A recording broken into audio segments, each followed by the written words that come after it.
Isn't this wonderful? The Eagles are going into a bye week, they beat the Bears, the Sixers are undefeated, and DeSean Jackson is gonna miss the rest of the season. Buckle up. Hello everybody and welcome to another episode of This Week in Philadelphia Sports with myself, Liam Jenkins, where, as you might have guessed it, we go over everything that's happened this week in Philadelphia sports. Again, if you are new to this channel and you do like this sort of content, make sure you leave a like and hit that subscribe button. We're trying to hit 15,000 subscribers by Christmas. We'd love for you to be a part of it. And as a thank you for all of your support, we are setting a like goal every video. And if we reach it, we'll give away a free t-shirt. So all you've got to do to enter is leave a like. As soon as we hit 500, which I think you guys are smashing right now, we can hit this. We will select a random commenter from down below. So make sure you're dropping your opinions in relation to the topics we talk about. And oh boy, there's going to be plenty of them. I mean, going into the bye, this was supposed to be the perfect week. You think Timmy Jernigan's going to come back, DeSean Jackson's going to come back, Avonte Maddox is going to come back, Captain Cravon was going to come back. And now we're back to square one. Start off then with the elephant in the room in a very calm and composed manner, because I'm not annoyed. I'm not angry about it. It's fine. The Eagles go into the game against the Chicago Bears, okay, and they put DeSean Jackson, who is questionable, out on the field for a total of 4 snaps, okay, as a precaution. Just let him run around, let him see how he's feeling, alright. He catches the ball for 5 yards, which is a damn sight better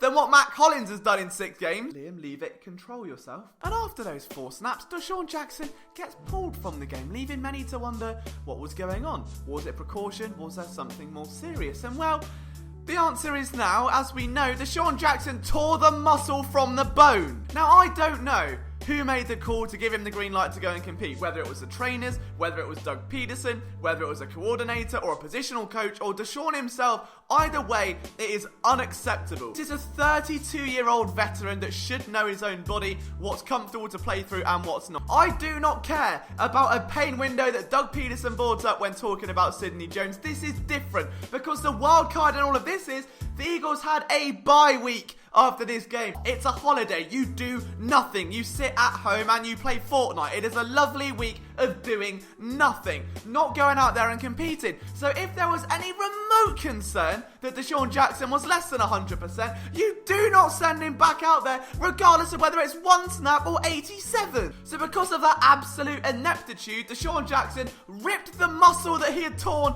from the bone, now needs surgery and will be out 6 weeks. Now the good news is, he might be back in time for the playoffs. The bad news is, the Eagles have got to make it without him, and their current receiving corps is made up of Alshon Jeffrey, who is becoming about as useful as a flannel in a flash flood, Nelson Aguilar, who is effective as the premise of the show The Masked Singer, and Matt Collins, who I genuinely believe I would be more productive than right now. Oh, and JJ Arcega-Whiteside, you know, the 2nd round pick who can't get on the field for whatever reason, because they're making him cross-train 3 positions for some bizarre reason, then he can't play WR1 because Alshon's there, but he can't play WR2 because Matt Collins?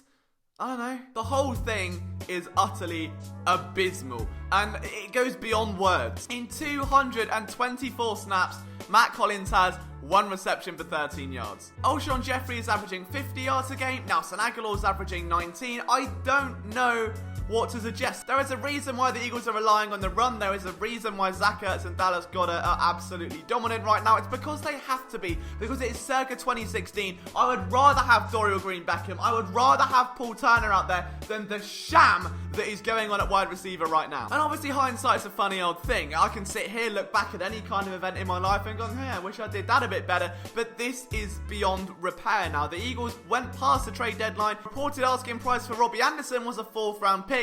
They didn't give that up. They instead gave a future 4th round pick for Jannard Avery. And this is no disrespect to Jannard Avery. I'm a big Jannard Avery guy. Okay, you saw the film room on this channel, which you guys loved in terms of support, so thank you so much for that. He blew up with a sack on Sunday. 4th round pick is absolutely worth it, but it's also worth it for Robbie Anderson. And now looking back, when there is no DeSean Jackson and you don't have a speed threat, who else are you going to turn to? Is it going to be Mike Wallace? Is it going to be Dante Moncrief, who has been abysmal in his last couple of years? The only guy I can genuinely think of right now is Jordan Matthews, for the fact that he knows his team, he's familiar with the offense, he's produced in this system every single time he's been in it, and I felt that last year he was the most complete he's ever been as a wide receiver. That's still not saying much in the grand scheme of things, but still, it is a damn sight more productive than whatever Matt Collins and his dodgy ass haircut are doing. It's genuinely really difficult difficult to see where the Eagles go from here. They went into the bye, there was so much optimism, they'd beat the Bears,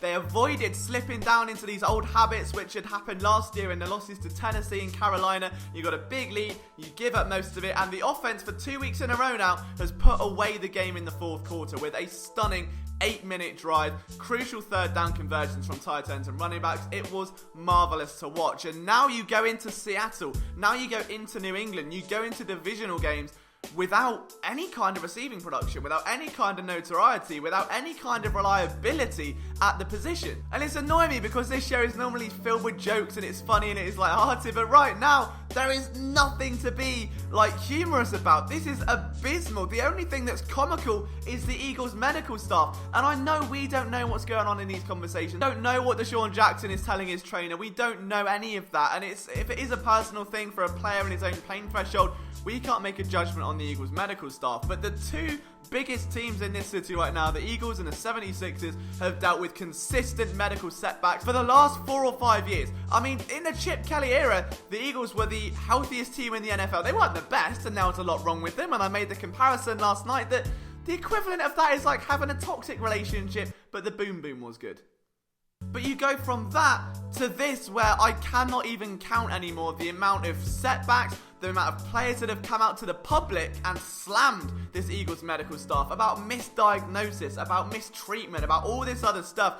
It's beyond the joke at this stage. And if you're Howie Roseman, if you're Jeffrey Lurie, if you're someone that has any kind of command over that medical staff, this has to be a wake-up call. It's not good enough. DeSean Jackson was supposed to be week to week. He's now going to miss the entire year from week 1, despite 4 snaps, which he didn't have to play. He did not have to play them. He shouldn't have been pushed out. He should have been tucked up at home, watching Halloween 2 with a tub of popcorn and a smoothie. You know what isn't going to let you down? Esports Network merchandise, and you can get it right now down in the description below. There are great designs. They're on hoodies, we're on cups, we're on long sleeves, whatever you want. Of course, it means you're helping support the brand as well, but also be a part of PSN season. So make sure you snap us your pictures if you do get any merchandise. We'd love to see it. Have you ever been seeing someone and they want to take the next step and you're like, nah, it's not for me, wrong time, lol, like, just gotta do me, baby. And then a month later you look back like, yeah, made a miss there, she's doing really well for herself. And you start playing Marvin's Room in your head or somebody else by the 1975 and you wonder like what the hell you were thinking.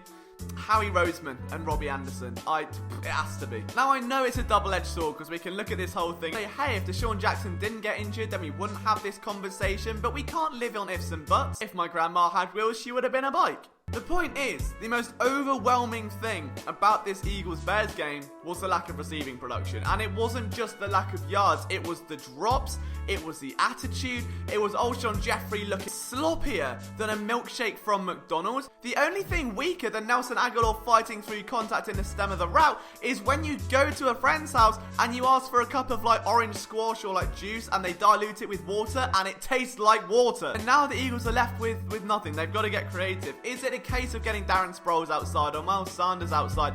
Is it just getting J-Jaw on the field? Is it looking for outside help? Let me know down in the comments. Outside of that though, they did actually beat the Bears, which was good, and held Mitchell Trubisky to around 6 yards through the first half. I mean, I think through a quarter and a half it was -1, and then he did something like exist, and then it actually went up a little bit. So fair play to the Eagles defense, they looked very good. I was more impressed though, if we're going to get a positive from today's video, Andre Dillard against Khalil Mack. He allowed 1 sack all game, and I know they moved around a little bit and he was given a bit of help, but fair play, Andre Dillard. Fair play. The game looked electric. Jordan Howard put up around 86 yards against his former team. Miles Sanders was brilliant once again. He's really starting to develop and overcome those setbacks which were really chaining him down in the opening part of the season. And on defense, they weren't bad, although Malcolm Jenkins did bite down again. I mean, the only thing more regular than an Eagles safety biting down on a route that isn't there is LJ making dodgy analogies about that one relationship which somehow fits every scenario to do with the Eagles ever.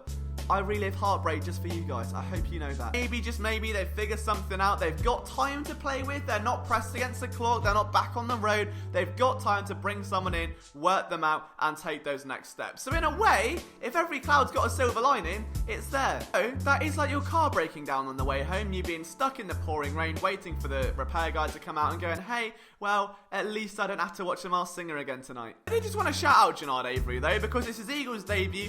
He made 17 special teams team snaps, he played 5 on defense and still got half a sack, which is still more than Matt Collins does in 200 snaps on the other side of the ball, isn't it? So shout out Jannard Avery. If you watch your film room, you know the score. And that's the thing. You got to watch your film room, you see, it does the thing. Anyway, on to the Flyers, who are giving me no more reason to be optimistic because they got their teeth kicked in and sit 5th in the Metropolitan Division with 14 points, which is alright. The Sixers, though, are undefeated. They play the Phoenix Suns tonight, which is excellent. Korkmaz hit a winning 3 and Ben Simmons implemented the STF on Karl Anthony Towns. A wrestling fan, who'd have known? It was great to see. There is such a unique sense of euphoria around this team right now. It's amazing to witness after all the years of the process and the Sam Hinkie years and the radio wars and all this stuff. It's finally culminating in a Sixers team that is now the last undefeated team in the NBA.